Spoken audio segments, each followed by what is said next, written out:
I'm Dr. Anthony Cave, a Stanford and Harvard-trained anesthesiologist and integrative medicine specialist. And in my backyard here in San Francisco at the University of California, San Francisco, UCSF, a $15 million settlement was awarded to a very, very unfortunately medically injured woman, a settlement that is well above that is normally capped at roughly $1 million for medical malpractice. What went wrong in her case? And by the way, I want to hear all of your perspectives on the story, especially what you can do to help prevent this from happening to you by asking this one question.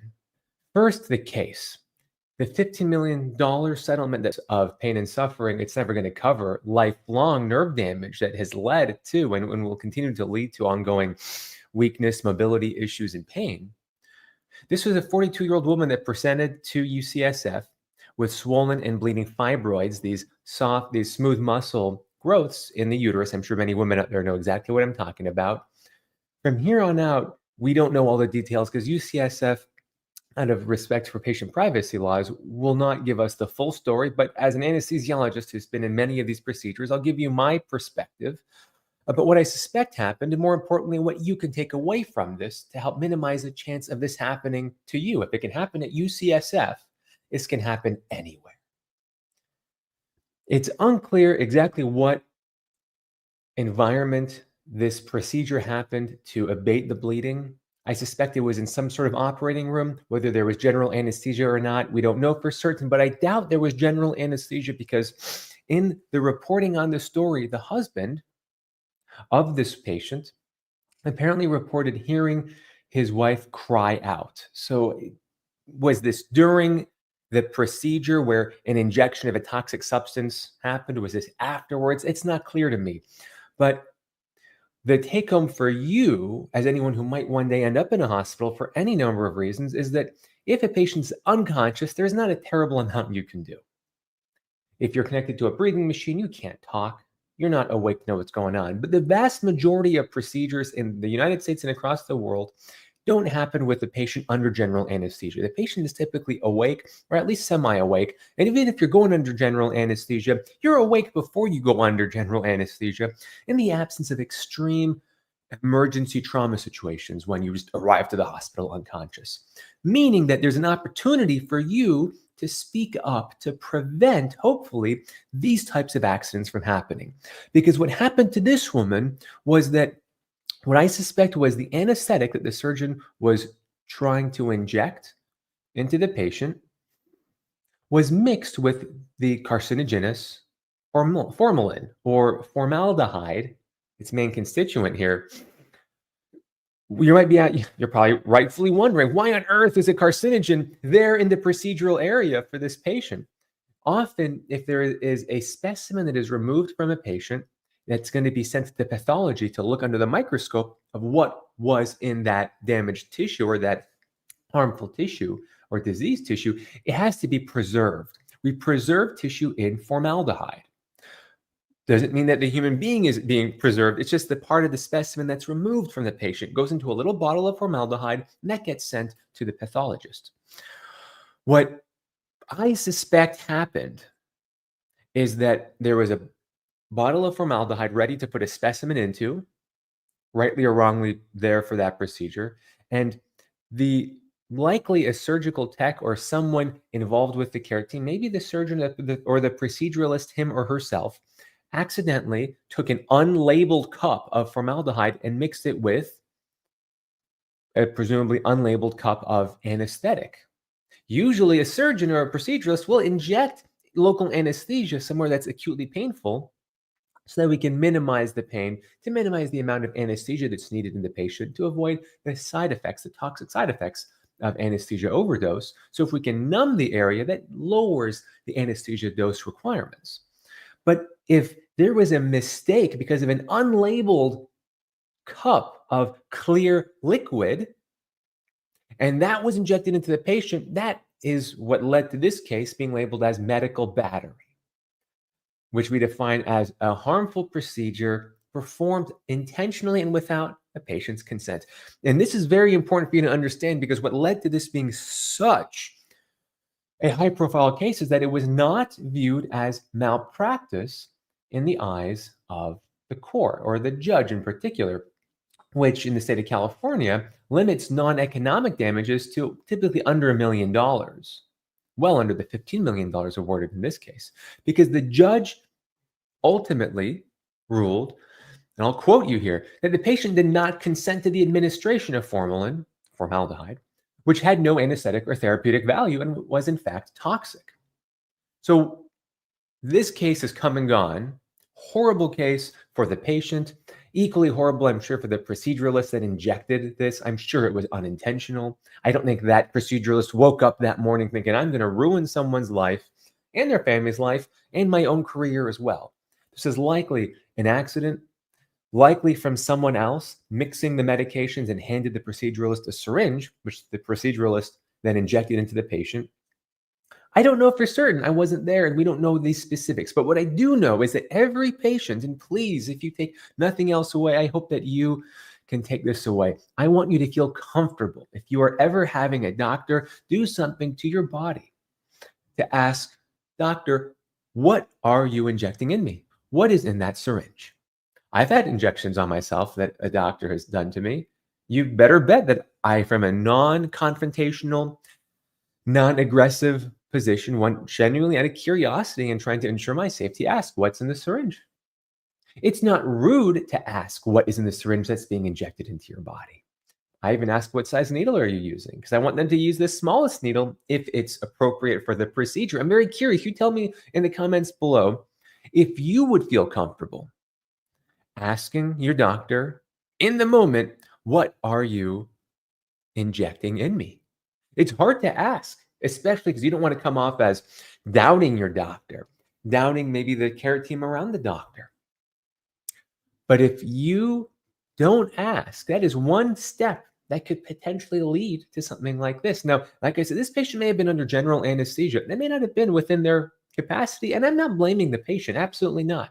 We'll talk about liability in a moment. I'm happy to hear that Jody would feel comfortable asking. Patty says, oh, I'd ask.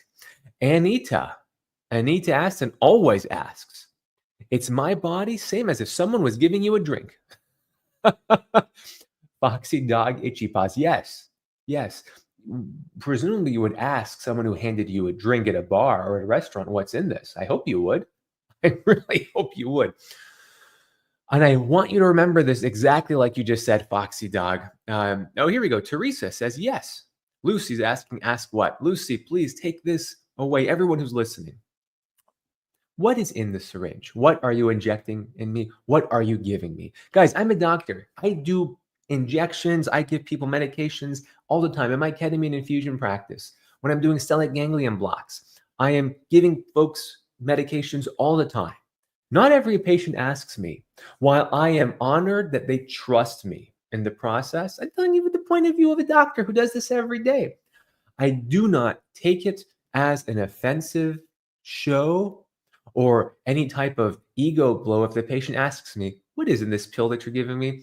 How many milligrams of ketamine are in the syringe? What are you injecting into my neck right now? Any other procedures I do? There's many things that I do for folks. When they ask, I take that as a sign of this patient is engaged. This patient is an advocate for themselves. This patient is a stakeholder. They genuinely care about knowing what's going on with their body. And I'll be very straightforward with you. Nice patients come out last. When the patient is engaged, you better bet the doctor is going to, because they're human beings like everyone else, is going to pay that much more attention, at least in my experience. I am so thrilled to see that Marianne asks, and someone here asked me about the formaldehyde. No, Savage Shorts, instead of dying, which maybe some folks would think would be a better outcome, I'm not here to comment on that. She instead has a life of nerve damage leading to pain, impaired mobility, weakness. Nerve damage can be debilitating, especially if injected or if these nerves are in the pelvic region. Any woman out there who has suffered from chronic pelvic pain knows exactly what I'm talking about. And you tell me in the comments if you feel differently. Wouldn't you ask before surgery? Well, yeah, I would. I would, but not everyone does. Mr. Swan, I have severe damage after a medication error, so I always insist to see them drawing up the medication. Mr. Swan, I'm so sorry to hear about that. And I'm not here to say that what happened was right or, I mean, obviously it was wrong, right? I don't want to throw anyone under the bus, but I'll say that I'm sure they did not mean to do it. And I'm sure that you asking and bringing this up moving forward will only minimize the risk of this happening. So I'm grateful that you can advocate for yourself. And I hope the reason I'm spending an extra minute here is because I want people to see what you said, Mr. Swan, because you've already paid your price. And I'm really sorry that you have. Maybe you can help prevent another person out here listening. There's over 200 people right now listening. Maybe someone else can take your lesson away to advocate for themselves or a family member. You know how many kids I've treated and the parents, the kid doesn't know what to ask. I don't blame them, but the parents. So what are you giving my child, doctor? What are you giving my son or daughter? It is not offensive if it's coming from a genuine place of wanting to receive the best care. And I'm happy someone that like Leela Yancey. Unfortunately, I am uncomfortable asking that question.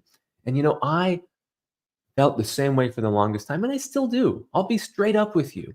I don't want to question people who are about to do something to my body or make them feel like they're not doing the right thing. But this is where trust with your doctor comes down to trusting but verifying.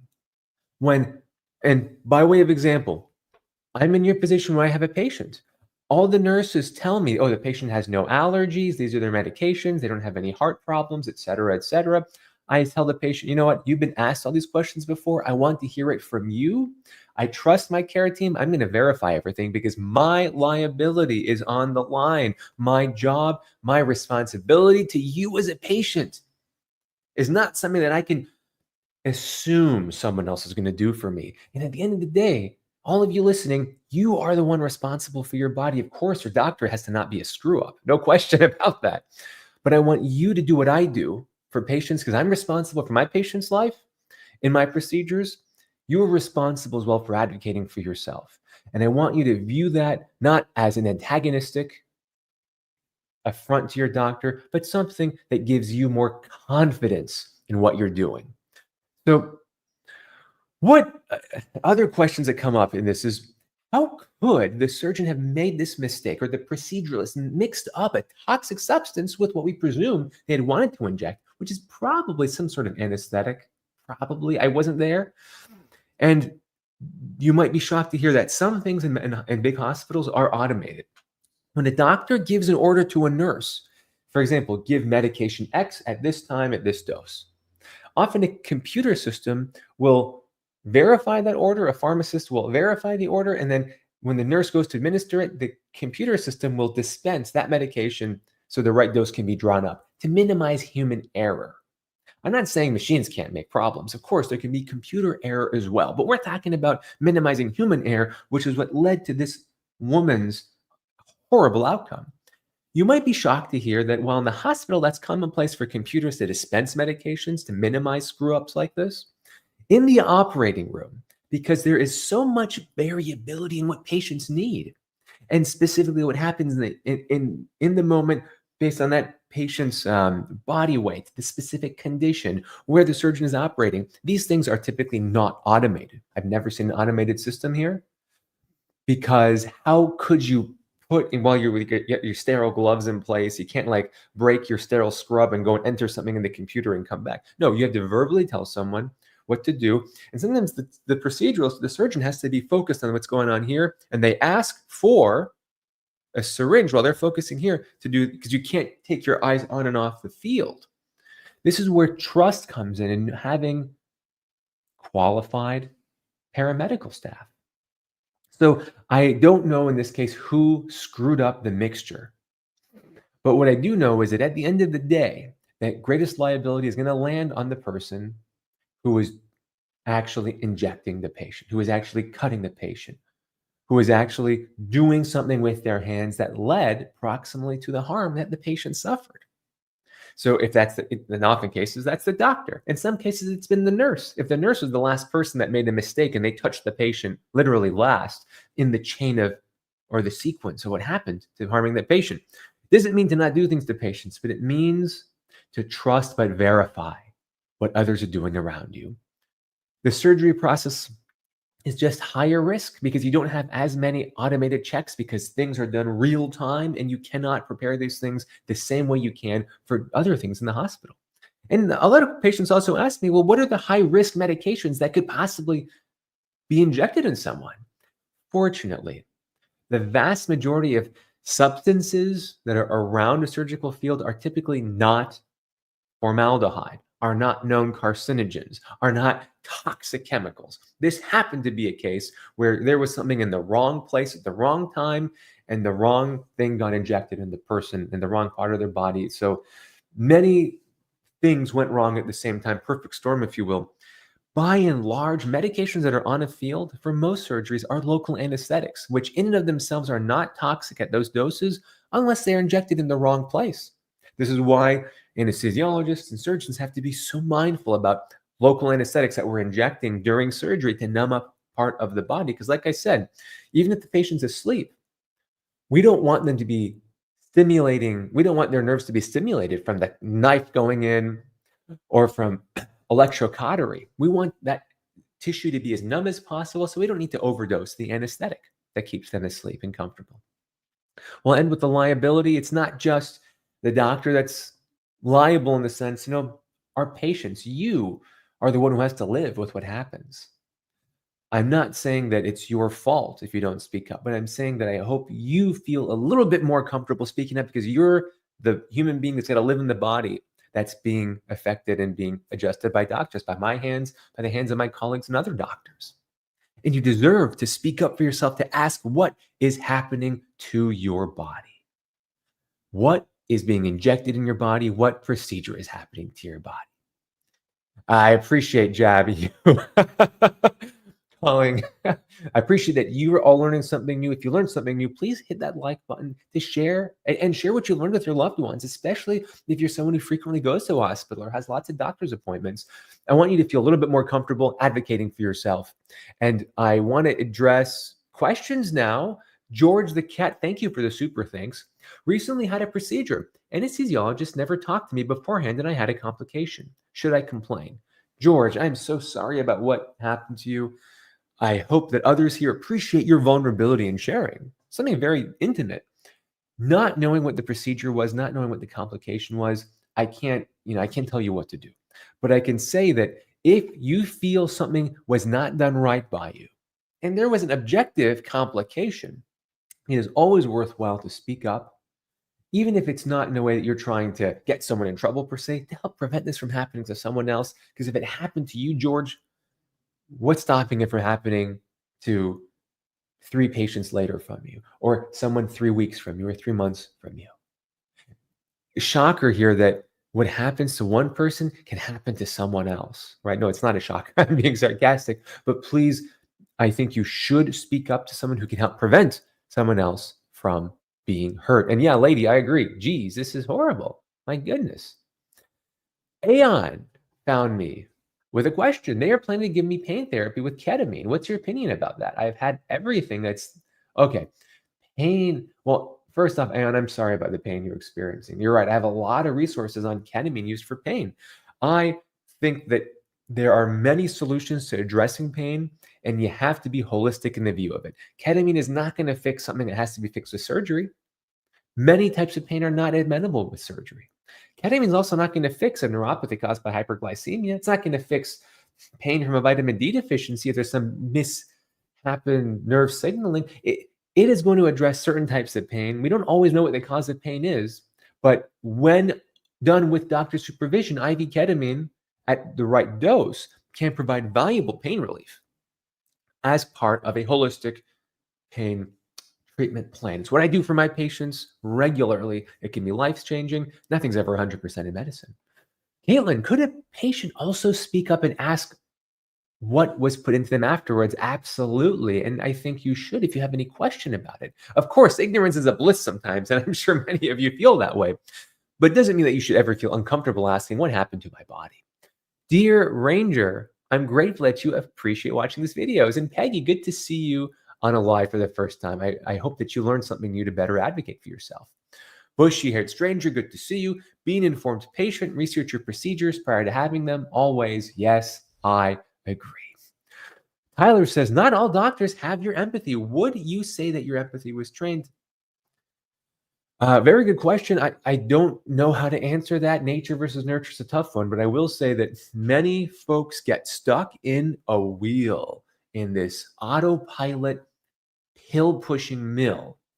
I'm not saying doctors are bad. I'm not saying nurses are bad. I'm not saying patients are bad. But I'm saying that the more we are stuck in a cycle of just doing the same thing thoughtlessly, the more likely we are to lose our empathy and our connection with others. If you disagree with me, you let me know. And I'm happy to debate this. I don't think anyone will disagree that if we're not connected with what we are doing with our patients, we're going to lose that empathy. And conversely, if we can try to have that connection with our patients or with our doctors, it goes both ways, which is why this conversation is so important to patients and doctors. We can enhance our empathy, and I think we're going to do the right thing more often than not. Smita, how did this happen? This happened. You should rewind the video and watch. I go through all the different checks in the operating room about why this likely happened. Why doctors first give tranquilizers and then ask questions. Greetings from Finland. Joey Knife, greetings back from San Francisco. I don't know why doctors do everything in every situation, but oftentimes if a patient is combative and we cannot safely do what's needed for the patient, or if that patient is a risk to the staff around them, we will use tranquilizers. Ketamine is one. If you don't have an IV, Precedex is one, or dexmedetomidine. If you do have an IV, you can give intranasal fentanyl. You can give all sorts of tranquilizers. Often IV is most effective, but intramuscular works for something like ketamine in particular, if we have to make sure the patient and staff are safe. Can you request a video recording? Jody, it's always going to be on here on YouTube. You can watch this from the beginning. Getting your hands on an intraoperative MAR from the anesthesia is next to impossible. Well, Jackie, so for those of you who don't know, MAR is referring to all the medications that are administered. It should not be difficult to do this. When patients ask me for records, I provide them. And this is unfortunately when you have it, and I don't want to speak ill of the healthcare system, but y'all here probably know where I'm coming from. When you're dealing with a giant bureaucracy where about 25% of healthcare costs appear to go towards administrative duties, which some of which are important, I do believe that it is a source of a lot of bad patient experiences. And, just a couple months ago, a paper demonstrated that when private equity buys hospital practices or medical practices, patient satisfaction goes down. I would be shocked if there's not a correlation. But you tell me what you think. You let me know in the comments. I'm watching them right now. Leela Yancey, have family that was labeled as difficult by a doctor that followed her life. It was in her medical file. Wow, being labeled as a difficult patient's tough. I'm sorry about that. I, kind of love what Brenny's saying here. Are there patient advocacy groups that can help patients with what to ask?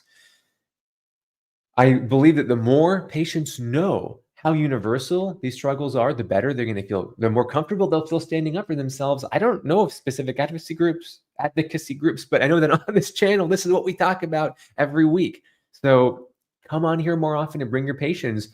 Brenny Bonfire. Very good question.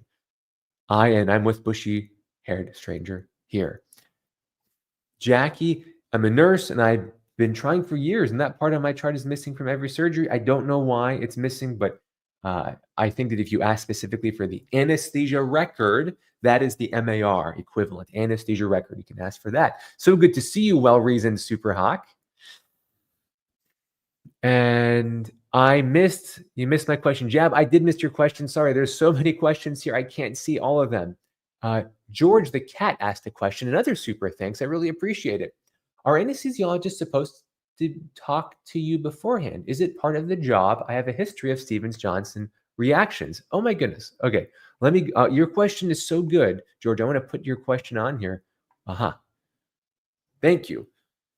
Stevens-Johnson syndrome, for everyone who doesn't know what this is one of the few dermatological emergencies. Most dermatology conditions, you can wait a little bit of time. I'm not saying they're comfortable. They're not going to kill someone. Stevens-Johnson can kill someone. I'm sorry that you had this, George.